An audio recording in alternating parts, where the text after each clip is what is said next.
This is one tip to improve at every killer in DBD Part 3, the Doctor. It's an important thing to learn early on. Your static blast is tied to your terror radius, meaning perks can affect it, add-ons can affect it, and you can even transfer it with things like Dark Devotion, Unforeseen, and Hexaculture and Doom. With that in mind, when you spawn in especially, you don't want to just immediately waste your static blast. So unless you're on a tiny map with a massive terror radius, will never spawn in your terror radius. It's a good idea to position yourself carefully to where you would assume Synchronicers are going to be, and then you can send it. A good perk to practice this with is Whispers.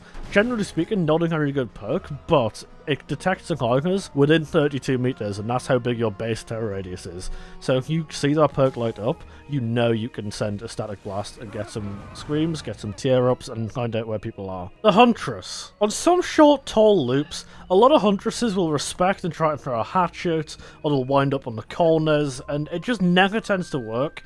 On a lot of these small loops, your best play is just to brute force through the pallet, play for the M1, and Synchronicus clearly going to throw the pallet, that's when you pull up the hatchet. Huntress is a 110 killer, so wasting your time on these short killers means that you're not getting good pallets out the way elsewhere on the map. The Cannibal. A lot of newer Bubba players tend to stare at the bottom left of the screen to count their charges, make sure they're putting the charges in correctly. All you need to do, assuming you don't have duration add-ons, is watch the center of the screen, and after Bubba does 4 sweeps, that's when you input another charge. This means if you're counting that, you can also concentrate on the gameplay in the center, get more hits, and you don't need to worry about crashing or any other mistakes you're gonna make because you're not actually focusing on the game. Be sure to follow for part 4 or watch the full video out now on YouTube, because